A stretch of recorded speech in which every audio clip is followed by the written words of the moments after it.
What's going on, guys? It's Brandon back here again today for another season preview, and today it is the New York Islanders' turn to be previewed. General manager, brand new general manager. Matthew Darche has come in and taken over for Lou Lamoriello. Lamoriello steps aside. In reality, it's kind of one of those you're fired or you step aside, or he is retiring, which is also a possibility. It could be he gets the pick is out there. Lou is almost, I think, 90 at this point now, so very long career as a general manager in the NHL.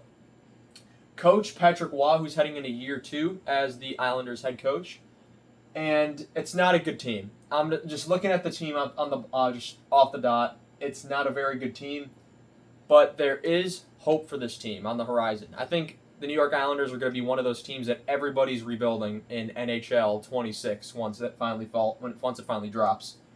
On the first line, you have Jonathan Drouin, $4 million until 2027, Bo Horvat, $8.5 million until 2031, and Kyle Palmieri, $4.75 until 2027. A lot of contracts expire on this team within the next 1 to 2 years on the forward core. On the defensive side, it's a different story. Anders Lee, $7 million, that's their captain, until 2026. Will he be moved at the deadline? That's a name to look out for.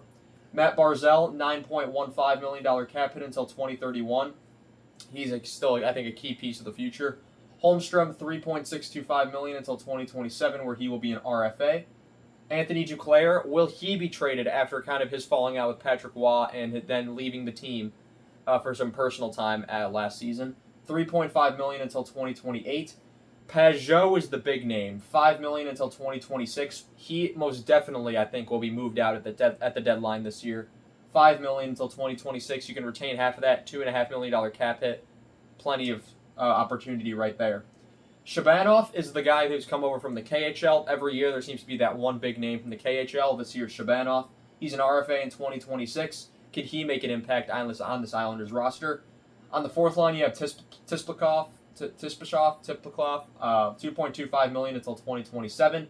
Cizikas, $2.5 million until 2027, and Hymanen, who came over in the Dobson deal, $1.1 million until 2027, where he will be an RFA. A lot of depth up front. Engvall, that contract is awful, $3 million until 2030. The good news is it's only $3 million and the cap's only going up. The bad news is it's till 2030, and that's just really annoying. You have McLean, you have Gatcomb, you have Highmore, Foudy, Gauthier, Beckman, and Jeffries, all guys who have played in the NHL. A lot of forward depth if you want to get a third or fourth liner. You got some guys there. But upcoming, Callum Ritchie, who they got from Colorado in the Brock Nelson deal, Eklund, who they drafted this season, and Yzerman, who they drafted last season. Definitely some forward talent that's coming through the pipeline now over the last couple of years. The Islanders have been using their draft picks. They haven't been trading them off. And I think that's been a really good thing that the Islanders desperately need. Is this team's just been getting older and older, it seems, every year, and that's what Lou Lamoriello kind of does. So, overall, the forward core, definitely not star-studded. Definitely some names to watch out for at the deadline, but we'll see. On the defensive side, they're kind of stuck. Pelech, $5.75 million until 2029, and Pulock, $6.15 million until 2030. Long-term deals there. Romanov, $6.25 million until 2033. I think that's a really good extension for Romanov. He's definitely if he's either the youngest or the second youngest member of that blue line. So he's going to be around for a while, and it makes sense. He's young enough to be around for the rebuild. D'Angelo, $1.75 million until 2026. I don't think he gets moved at the deadline, but he can provide some offensive presence. Boqvist is an RFA in 2026, and then Scott Mayfield, $3.5 million until 2030. Another guy that's going to be here for a while. So 4 defensemen here at least for the next 4 years. Not much defensive depth. They have Ethan Bear to play 7th defenseman, and then they have George, who can slot into the lineup when needed. In goaltending, a lot of it's going to fall on Sorokin again, unfortunately. $8.25 million until 2032, and then you have David Riddick, $1 million until 2026. We don't know the health of Semyon Varlamov. If Varlamov comes back, because he's been out for a very long time now, if he comes back, he could play a very big role on this team. But he's on IR right now. He's still got 2 years left on his deal this year and next. He's 38 years old right now, so he's probably going to retire once that deal ends. And at this point, if he's been injured as much as he has as of late, it's possible he just goes on LTIR for the next 2 seasons, which You hope it doesn't happen because Varlamov was one of those goaltenders I loved watching growing up. But that's unfortunate what's going on there. So there's no other goaltending depth, I'd say, there. But another two names to look out for. So we talked about Ritchie, Eklund, and Yzerman.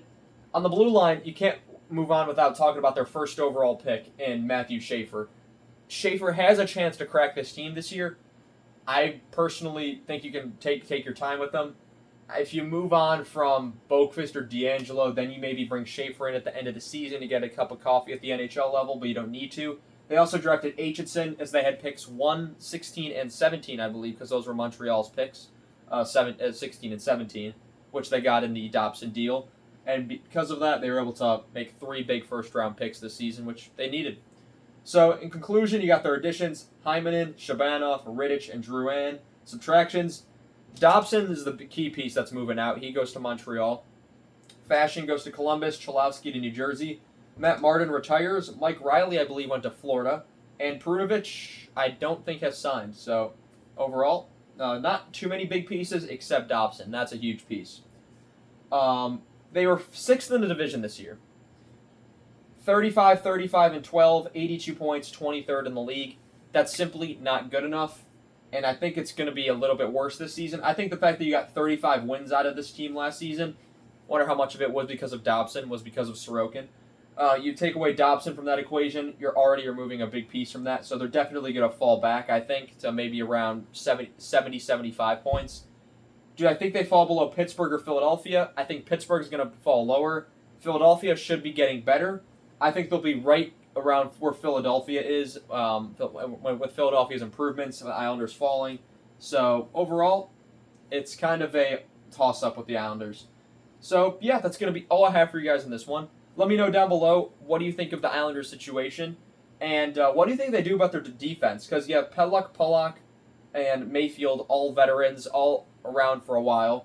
You also have Engvall's contract. You have some of these contracts which you're not sure if they'll stick around for the rebuild because they're a bit older, especially like guys like Bo Horvat.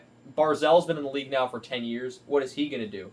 Anyway, guys, thank you all so much for watching this video, and I shall see you guys in the next one. Have a good one.